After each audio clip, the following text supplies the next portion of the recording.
पड़े, अगर पैसा नहीं है, धन नहीं है तो कोई बात नहीं, भगवान तो भाव के भूखे हैं।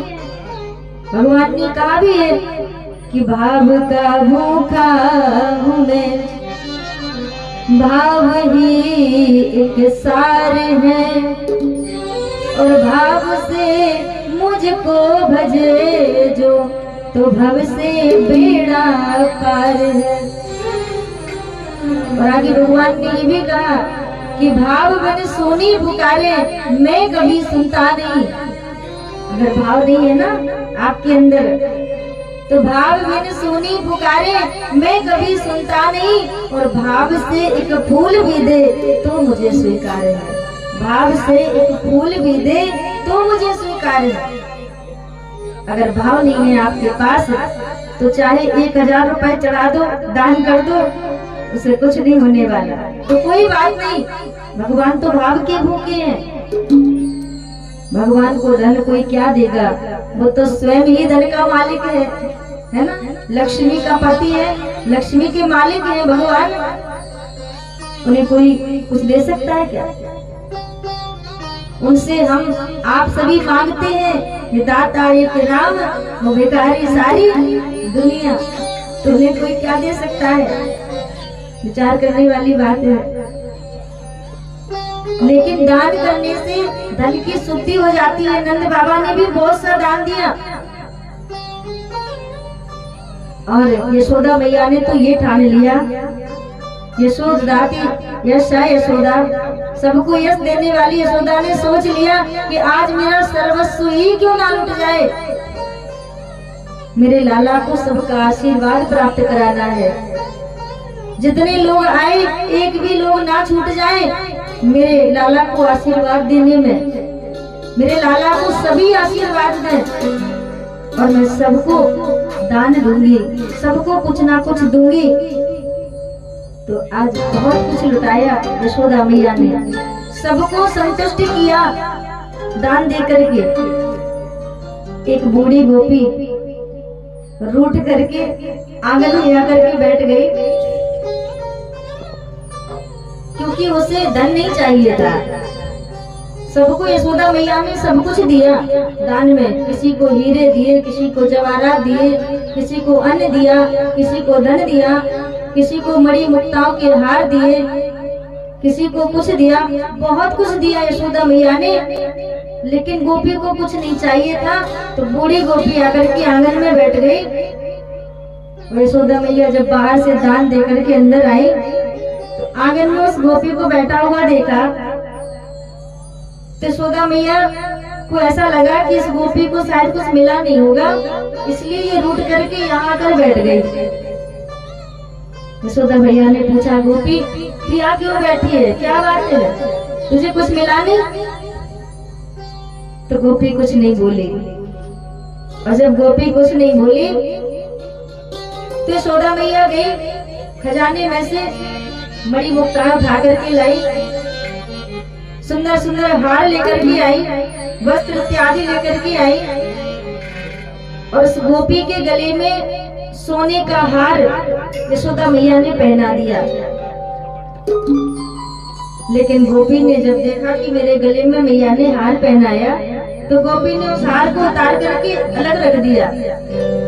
तो मैया को लगा कि ये सोने का हार गोपी को कम पड़ गया, शायद इसे मोतियों का हार चाहिए, सोने का, क्योंकि मैंने गोपियों को बहुत सावधान दिया है, तो इसे सोने का हार कम पड़ गया। इसे लग रहा होगा कि मुझे सोने के हार में ही यशोदा मैया संतुष्ट कर रही है। तो मणियों का, मोतियों का हार यशोदा मैया ने उसके गले में पहना दिया। कहा, गोपी अब तो खुश हो जा और मेरे लाला को खुश होकर के आशीर्वाद दे दे। गोपी फिर भी कुछ नहीं बोली, और जब गोपी फिर भी कुछ नहीं बोली तो यशोदा मैया को ये लगा कि शायद ये भी कम पड़ गया गोपी के लिए। तो यशोदा मैया 9 लखा हार पहने थी अपने गले में, गोपी के गले में डाल दिया और कहने लगी, गोपी अब तो खुश हो जा, मेरे लाला को आशीर्वाद नहीं देगी क्या? तो गोपी कहती है यशोदा मैया मुझे कुछ नहीं चाहिए। यशोदा मैया ने कहा गोपी कुछ तो ले ले, मैंने सबको सब कुछ दिया है तो कुछ तो लेना पड़ेगा। तो आज गोपी कहती है यशोदा मैया जो मैं आज मांगूंगी तुझसे तो क्या तू मुझे देगी? यशोदा मैया ने कहा हाँ गोपी तू मांग तो सही, आज तू जो भी मांगेगी मैं तुझे वो ला करके दूंगी, तू मांग तो सही। तो आज गोपी कहती है मैया मैं ऐसे नहीं मानूंगी, तू पहले कन्हैया की सौगंध तो खा के कह दे कि जो मैं मांगूंगी वो तू मुझे अवश्य देगी।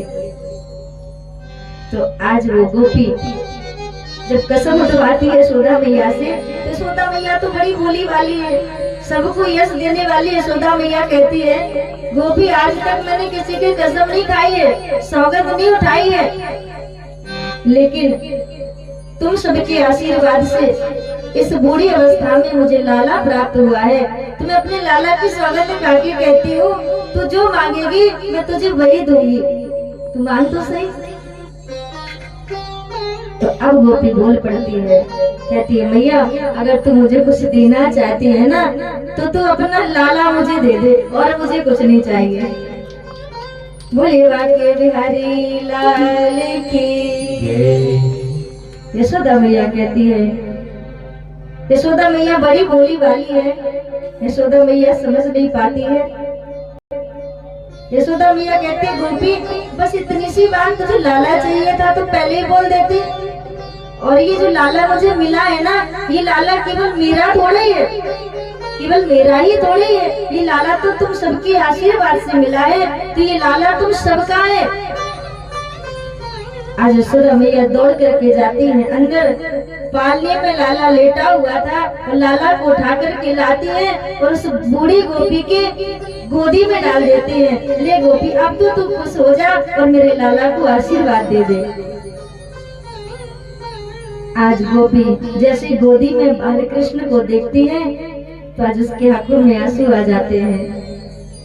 कृष्ण भगवान उस गोपी को देखते हैं और गोपी भगवान कृष्ण को देखती है, तो दोनों का सुंदर मिलन होता है। और जहाँ पर भगवान और भक्त मिल जाए उसका तो कहना ही क्या। गोपी कौन है? बोले गोपी जीव है, साधारण जीव है, हम सभी गोपी हैं, ध्यान रखना। गोपी कौन है? बोले जिसकी प्रत्येक इंद्रियां भक्ति रस का पान करने लगे, समझ लो वही गोपी है। गोपी है जीव और कन्हैया कौन है? बोले कन्हैया है ब्रह्म, पर ब्रह्म परमात्मा, और ब्रह्म जिसकी गोदी में आ जाए उसे पर क्या चाहिए। गोस्वामी तुलसीदास जी कहते हैं सुखी मीने जा नीर अगार